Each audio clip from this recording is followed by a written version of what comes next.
좋아요와 구독하기, 알림 설정은 사랑입니다. 좋아요와 구독하기는 사랑입니다. 안녕하세요. 반갑습니다. 부동산입니다. 오늘은 상가 토지 강의 대한민국 1인자 김종률 아카데미 원장님 모셨어요. 예, 안녕하세요. 김종률 아카데미 원장 김종률입니다. 저는 유통회사에서 점포개발, 부동산 법제 업무를 14년 했습니다. 여러분이 잘 알고 계시는 GS25, 홈플러스 그런 회사에서 업무 경력이 있습니다. 그 경험을 바탕으로 상가 투자 강의를 맨 처음 시작했고요.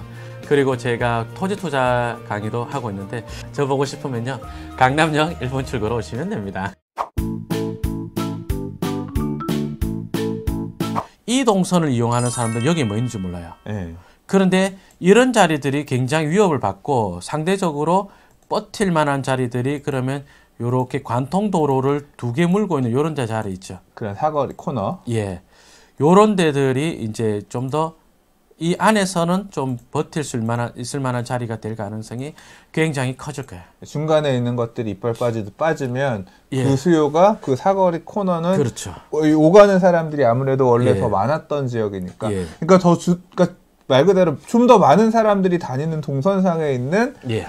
어떤 결절지, 예. 교차로 뭐 이런 지역들이 더 예. 부각될 거다. 예. 그러니까 양극화는 그렇게 진행될 가능성이 크다는 예. 거네요. 특히 뭐 요즘에 또 창업 트렌드 중에 하나 재밌는 것 중에 하나가 놀부 부대찌개 아시죠? 네. 놀부 부대찌개에서 떡볶이 프랜차이즈 하는 거 알아요?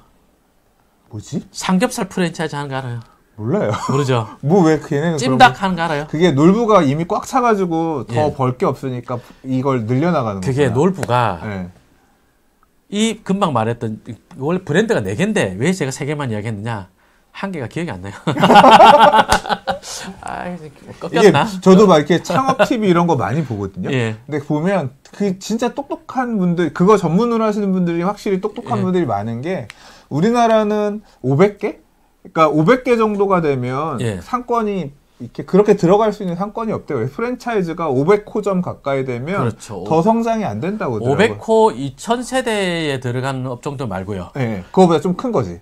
네. 더 큰 상권 들어간다. 그러면 300개만 가도요. 거의 네. 꽉 차요. 예. 예. 그래서 성장이 안 돼서 그걸 성공시켰던 회사들이 이제 다른 분야에서 그런 세컨드를 만들기 위해서 그렇게 키운다고 하더라고요. 예. 근데 이제 지금 업종으로 보면 굉장히 위협받을 게 떡볶이집이고 김밥집이거든요.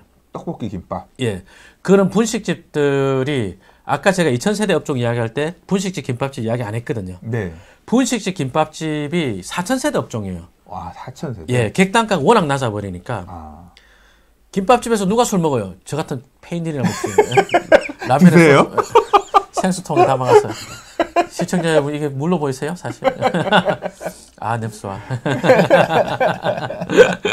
말 잘하잖아요. 혀 안 꼬였잖아요. 원래 김밥집에 소주 넣어서 죽이는데. 예. 저는 그렇게 술 좋아하지 않아요. 예. 아무튼 간에 그런 집들이 이제 매출이 한계가 있거든요. 조수 떡볶이가 평균 매출이 2천만 원 나온다라고 이야기를 하는데 그건 되게 웃긴 이야기가 1,300 파는 거 문 다 닫아서 그런 거예요. 그 떡볶이만 가지고 안 되는데 근데 떡볶이에 대한 수요는 있잖아요. 떡볶이, 삼겹살, 찜닭 이런 거를 샵인으로 하는 거죠. 아. 예. 뭐 그런 식으로 해가지고 하고 그 운영되고 배달하고 뭐 이러거든요. 그 이제 점점 그게 왜 그런 업종들이 생기냐면 이렇게 이빨 빠진다는 대표님의 표현처럼 이렇게 중간에 자꾸 이제 문 닫아가니까. 근데 그런 수요는 있는데 꼴랑 그 작은 수요를 보고 매장을 내기는 어려워요. 메인으로 내긴 어려우니까. 예. 그러니까 그거 합쳐지는 거잖아요. 백화점이네. 예. 일종의 백화점은 아니고 할인마트급 되겠다. 동네 할인마트급이 예. 지금 이 먹는 쪽에서도 만들어지고 있는 거네요. 예, 그렇게 그렇죠. 보면. 아. 그래서 이제 이게 뺏기기 쉽잖아요. 이렇게 블록을 가지고 관통도로를 그려보시고 관통도로가 결절되면서 그다음에 이제 한 개 더 생각할 수 있는 게 지도만 갖고 생각할 수 있는 게 자, 관통도로가 이 도로가 1번, 2번 어떤 도로가 더 세겠어요? 왼쪽 1번. 이게 대로변에 가까이 이게 더 세겠죠? 네. 그럼 이거 두 개 중에서 이쪽이 좀 더 세겠구나. 네. 그럼 요 왼쪽 가서도 뭐 로드뷰 굳이 안 보더라도 요렇게 관통도로가 하나 있고 요렇게 또 있잖아요. 네. 그죠? 여러 도로가 있는데 역에 가까울수록 좀 셀 거 아니에요. 네. 요런데 여기 사거리보다 여기 사거리 더 셀 것 같고. 그렇죠. 근데 이제 좀 토지 이야기를 넣어서 한다면 요쪽이 상업 지역이 되잖아요. 네. 그럼 여기가 상업지역이니까 이제 고밀도 개발한 것들이 있다면 그럼 그거 바짝 붙어 있는 가게들이 좀 장사가 잘 될 수도 있고 그건 조금 예외적인 이야기니까. 그러니까 거기에는 사람이 머금고 있는 인구 밀도가 높을 테니까 그렇죠. 그 주변에 있는 가게들은 좀 더 예. 잘 될 가능성이 예. 있고. 그래서 여기가 상업지역이 아니라면 여기 대로변 바로 뒷자리지만 요 자리보다는 요 위에 자리가 훨씬 더 그 생존 가능성이 높은 자리죠. 관통도로니까. 예. 여기는 막혔잖아요. 예. 그럼 이제 여기 상가를 내면 요 인접 사람들만 알지만 다른 사람들 여기 상가를 내면 요 멀리 사람들 여기 뭐 있는지를 인지를 하게 지하철역 가는 중에 그렇죠. 가야 되니까. 예. 그리고 여기 사실 옆에 왼쪽에 보면 예. 이거 사가정 이거 아이파크 입주하거든요. 아, 요거 지금 예. 이제 저 입주하면 이게 중랑구에도 또 이런 아파트가 없었는데 이거 되면 이 사람들도 열로 다닐래나? 홈플러스 있고 그죠? 이게 지금 출입구가 여기 일로 나오려나? 그쪽일 것 같은데요. 이쪽에 지금 이 도면은 잘 모르겠습니다. 그죠? 네네. 아마도 이제 이 담벼락을 칠 거거든요. 이렇게. 그래서 출입구가 보행자 도로가 일로 나올지. 그다음에 지하철 출구가 2번 자리가 있네요. 네. 요 출구가 있기 때문에 네. 요쪽에 출구가 나온 다음에 일부 세대는 요렇게 오는 사람도 있겠고. 글로 다니겠죠? 그다음에 뭐 그 중간에 안에 요렇게 길로 오는 가거나. 사람도 있을 건데 네. 그건 여기 도면이 좀 더 보면 구체적. 그런 것도 봐가면서 같이 보면 예. 또 어찌 됐건 뭐 큰 길로 다니건 요 관통도로 다니건 이 길로는 안 다니잖아요. 네. 그죠? 근데 이제 요런 가게가 자기 인건비 정도는 벌어가는 수준이었는데 최저임금이 올라가면 이제 재미가 없어지겠죠. 그러니까 요런 데가 더 부각될 거고. 요걸 또 더 크게 키우면은 이제 요런 자리가 괜찮은 자리가 되는 거죠. 이 자리는 이 관통도로 되잖아요. 네. 그럼 이제 홈플러스 익스프레스 있는 이 자리는 4,000세대급, 5,000세대급을 보고 들어온 업종 자리는 좋은 자리죠. 저 자리 홈플러스 추진할 때 그때 이제 그 임원 상무님께서 하셨던 말씀이 아니 역앞도 아니고 이 또 사가정이라는 동네가 어떤 동네예요? 부촌은 아니잖아요. 근데 중랑구가 사실 주택 가격이 예. 서울 안에서도 되게 낮은 편에 속해요. 예. 그리고 여기가 전부 빌라촌이잖아요. 네. 홈플러스 익스프레스는 아파트 상권 좋아하거든요. 근데 역앞도 아니고 이 한복판에 이런 데서 장사를 왜 하냐? 김대리 여기가 장사 되겠냐? 그런 이야기 하셨죠. 근데 여기가 이제 여기 들어가 버리면 이 양쪽을 이렇게 이 도로를 기준으로 1, 2, 3, 4를 다 먹을 수 있는 자리가 되잖아요. 그럼 저 세대 수가 아까 그것만 따졌을 때 한 4,000세대급 나올 거 아니에요. 이제. 4,000세대 훨씬 더 되지. 훨씬 더 될 거 아니에요. 예. 그래서 이 자리가 괜찮은 자리다라고 제가 그때 추진을 했었는데 그리고 나서 이제 입점을 했죠. 요거 옛날 경매 나왔던 자리 같은데. 파리바게트 있네요. 예. 이게 이제 지금 보통 파리바게트 옆에 가서 뭐 하면 안 망한다 이런 얘기를 하지만 그게 아니라 이렇게 이런 지금 우리가 봤던 예. 이 세대수 기준으로 해서 예. 주동선 찾아가지고 그 자리 찍어봤더니 바로 그냥 파리바게트가 알아서 와 있네. 파리바게트가 일은 잘하네. 점포 개발 잘합니다. 잘하네. 예, 잘합니다. 예. 일단 지금 두 번째 질문은 그거였어요. 그래서 2019년에 상가 투자 시장 어땠나라고 말씀드렸는데 뭐 정리하자면 그런 것 같아요. 이 최저임금 인상 부분이 확실히 상가 투자 시장에 큰 영향을 끼쳤고 그거에 예. 따라서 양극화가 좀 더 심화되는 모습을 보여왔고 예. 어떤 쪽에 집중해야 되느냐를 진짜 사례를 가지고 구체적으로 좀 이해하시기 쉽게 설명해 주신 것 같아요. 예, 뭐 옛날 지나간 것 보여드리고 앞으로 이렇게 될 겁니다 하고 네. 보여드렸습니다. 다니면서 이런 것도 하나하나 사소하게 생각하지 말고 놓치지 않고 예. 좀 저도 항상 좀 머릿속에 이게 상가 투자형 현금 저도 이제 앞으로 현금 흐름 이런 거 중시하면서 살아야 될 거기 때문에 종잣돈을 빨리 모아야 돼. 예, 돈 많으시면서 왜 그래요? 아니 없어요. 나 진짜 없어. 아마 내년 정도 되면 예. 조금 손에 쥐는 게 있지 않을까. 내년에 전세금 올려받을 게 있어. 전세가 축하드립니다. 전세금 올려받을 게 있어서 그거 받으면 뭐 조그만 거 경매라도 하나 좀 볼 수 있지 않을까 싶은데 아무튼 다니면서 계속 봐야겠다 이런 생각을 하게 되었습니다. 자, 두 번째 질문에 대한 답변은 이 정도 된 것 같고요. 세 번째 질문 해보도록 할게요. 자, 그러면 세 번째 질문 드려볼게요. 제가 또 요새 관심 있는 분야 중에 하나가 지식산업센터입니다. 예. 아파트형 공장. 아파트형 공장. 예. 저 아는 제가 2003년도 이럴 때 부동산 이 시장 들어올 때 처음 같이 했던 분 중에 한 분이 세상을 돌다가 2004년도 2005년도 이때 어디 갔냐면 구로 디지털 단지에 갔거든요. 예. 그때가 거기 막 열리던 시절이에요. 예. 거기 가서 이제 아파트형 공장 분양 일을 했어요. 그러니까 예. 이렇게 같이 일하는 사람들 데리고 가서 조금 잘 하니까 팀장하고 이러고 해가지고 나중에는 이제 분양 대행 사찰이고 그래서 인생이 바뀌었어. 그러니까 분양 대행 수수료로 상가 이런 거 받고 막 이렇게 해가지고 전혀 다른 세계에 이제 분이 되셨죠. 예. 네, 그래서 그 당시에는 난 재개발이 최고야 또는 뭐 이제 주택이 최고야 이랬는데 전혀 다른 그 시절에 같이 부동산 시장했던 사람 중에서 남아있는 사람이 몇 명 없는데 예. 내가 생각할 땐 제일 잘된 분 같아요. 그분이. 예. 근데 그때는 진짜 생소했거든요. 공장 이런 느낌이었는데 지금은 조금 달라요 보면. 그리고 또 그 당시에는 구로가 막 성장하던 초기였다라고 하면 지금은 뭐 이제 어떤 산업역군? 서울에 굉장히 중요한 어떤 업무지구? 뭐 거의 이제 그런 느낌으로 바뀌었잖아요. 이런 데도 보면, 그러니까 수익형 부동산이라는 측면에서 지식산업센터 안에 있는 아파트형 공장 투자를 할 수도 있을 거고, 뭐 지원시설 중에 오피스텔이나 뭐 기숙사 투자도 있고, 그 밑에 보면 이제 아파트형 공장은 상가도 되게 많이 짓잖아요. 보통 한 20% 정도는 짓잖아요. 뭐 이런 거 투자 관련해서 좀 아파트형 공장은 제가 2007년도에 좀 깊이 있게 좀 봤어요. 깊이 있게. 예.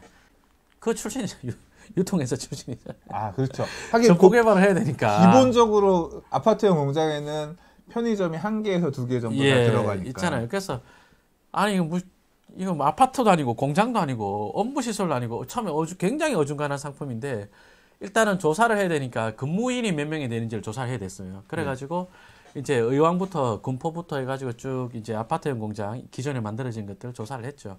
했더니 되게 재밌는 게 연면적 기준으로요. 10평당 1명 근무해요. 10평당 1명? 예, 아파트형 공장이 거의 다 그래요. 되게 널널한데요? 10평, 연면적 기준으로 그러니까. 그러니까 40평이면 4명밖에 일 안 하는 거야. 근데, 분양평수? 예. 분양평수. 그러니까 주차장 전용이 아니라 주차장까지 다 집어넣어가지고. 그렇죠. 해보니까 희한하대. 그 연면적이 3만 평이다. 계산하면 3,000명 근무하고요. 예를 들어서 의왕이 1,000랜드 앞에 있는 거, 그 10,000평짜리거든요. 1,000명 근무해요. 물론 이제 다 한 게 아니라 층별로 해가지고 곱하기를 쭉 해보니까 이만큼 나오겠다 이렇게 하잖아요. 보통 그 정도 선에서 근무를 하죠. 사무실마다 들어가서 몇 명 근무해요? 물어본단 말이야. 해가지고 2층은 몇 명 근무하고 그 다음 층 몇 명 하고 그렇게 샘플을 해가지고 전체를 쭉 해보면 되잖아요.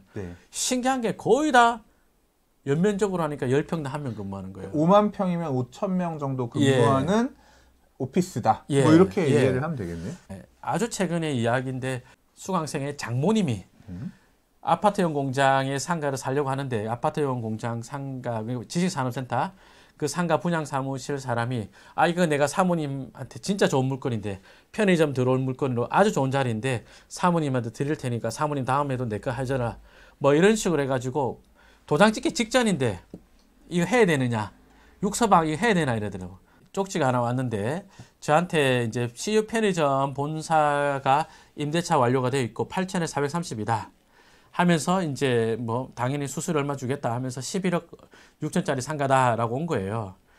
그 이제 제가 이게 430만 원에 대한 월세가 성수기 때도 감당이 되겠느냐 그걸 이제 봐야 되는데 이 건물이 쭉 족사를 하니까 뭐 편의점이 여기도 있고 여 하나 더 들어간다는데 그건 빼고요 하나만 들어간다 치더라도 조금 화면이 깨끗하지가 않은데 공급 면적이 13,000평이더라고요. 1,300명 근무? 1,300명 근무. 1,300명 근무한다. 그러면 편의점으로 기준으로 잡았을 때 한 명당 하루에 매출 얼마나 팔아주느냐? 1,200, 1,300밖에 안 돼요. 1,200원, 1,300원? 예. 그러면 13,000명에 1,200이다. 150만 원이죠. 그죠? 네. 그럼 장사 안 된다. 그러면 월세 400얼마 유지 못 한다는 거죠. 실제로 이걸 또 유튜브에서 공개를 해야 되나? 제가 구로 디지털 단지 지역에 있는 프랜차이즈 조사를 좀 했습니다. 물론 이제 여기는 이게 그 유명한 소문만 듣던 매출 지도인가요? 매출 지도입니다.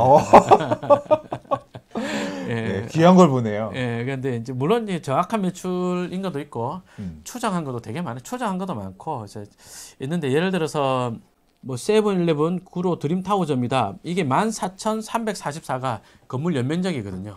그러면 여기는 1,400명 정도 1,400 근무할 거고 네. 한 명당 하루에 1,200원 정도 팔아준다면 네. 그러면 하루 매출이 160 정도. 네. 요거는 확인한 매출이에요. 아, 확인한 매출. 예. 그래서 이 정도 판다. 근데 160 팔면 아까 말씀하셨지만 그냥 유지 똔똔 간당간당하죠. 이제 환장하는 이제 이런 것들이 위탁 형태로 본부에서 월세를 지원해주고, 그러니까 본부도 문을 닫자니 닫을 수는 없고, 근데 이제 적자가 나지 않는 선에서 지원해줘서 점주는 위탁으로 운영해서 점주도 가까스로 자기 인건비나 겨우 벌어가는 정도 그런 매장으로 운영되는 거죠. 뭐 다른 가게들도 보면은 비슷합니다. 다 보면은 이제 아주 특별한 위치가 좋은 가게 빼고는요. 이렇게 보면은 이게 미니스토 구로 CNG점이 이게 200을 파는데 오, 여기는 9,000 얼마잖아요. 가보면 답이 나올 거예요.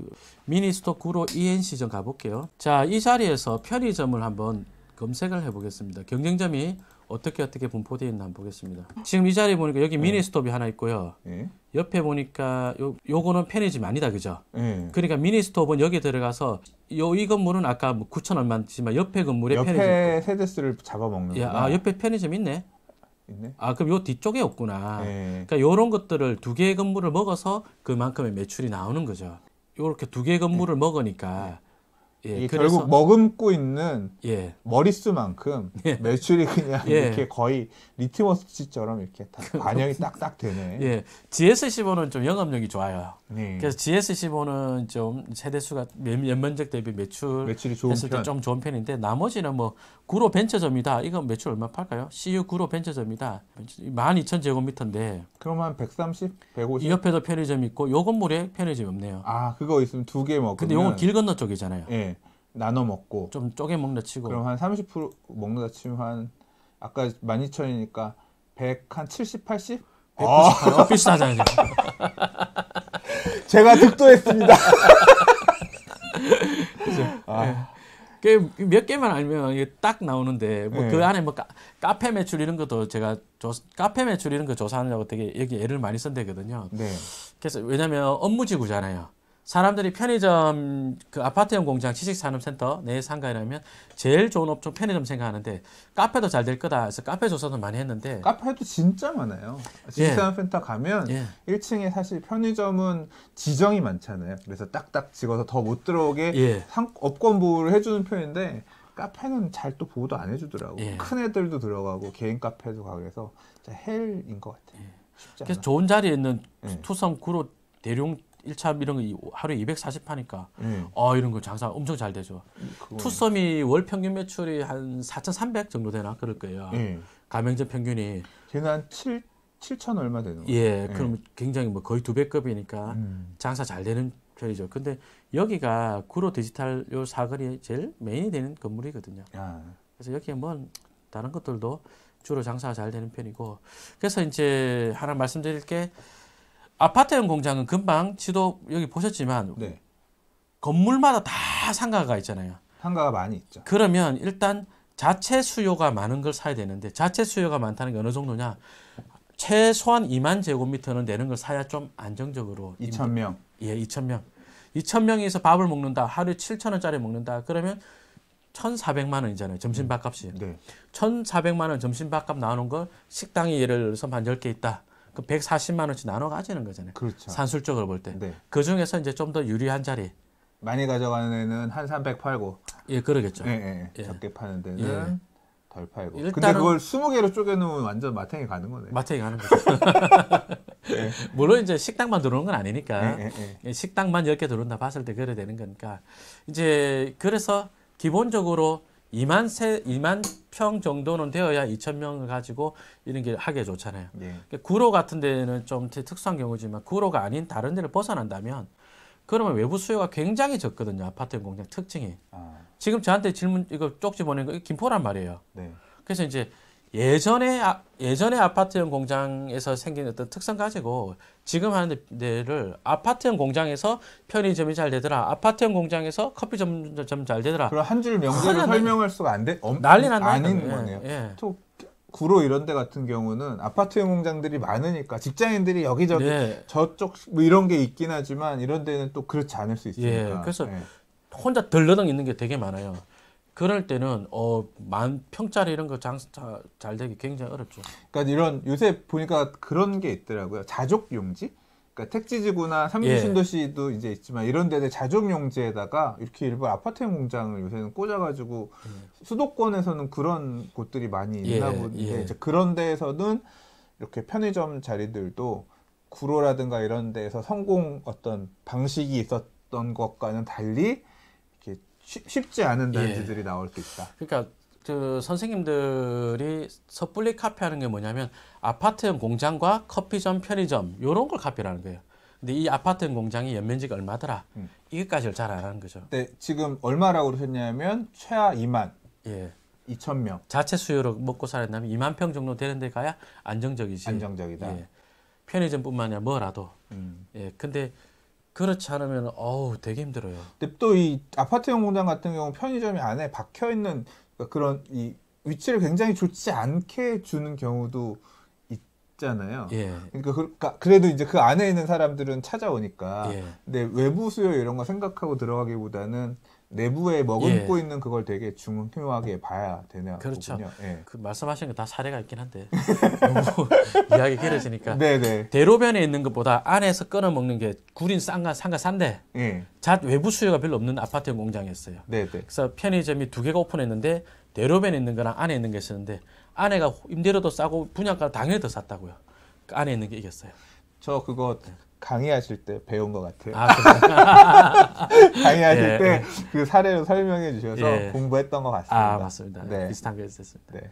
근데 그런 사례는 지금 이제 이게 결국 보면 원리 원칙은 똑같은 것 같아요. 그러니까 아파트형 공장도 대로변에 있는 아파트형 공장에 있는 편의점도 대로변 편의점이냐 아니면 안에 동선이 딱 중간에 끊어주는 편이냐도 대로변보다 오히려 그 안에 있는 사람들이 와야 되니까 안에 사람들이 접근하기 좋은 그렇죠. 위치에 있는 애가 성공했다는 거잖아요. 그리고 아까 우리 이전 시간에서 봤던 내용에 보면 금능역이었나요? 예. 거기도 역 앞에 있는 상가도 좋을 것 같지만 실제로는 사람들이 오가는 길을 끊어먹는 게 안쪽에서 딱 끊어먹으니까 그 안에 있는 상가가 훨씬 더 잘 된다는 사례도 있었고 거기서 한 중요한 포인트가 끊어 먹는 숫자가 2,000세대가 넘어야 돼요.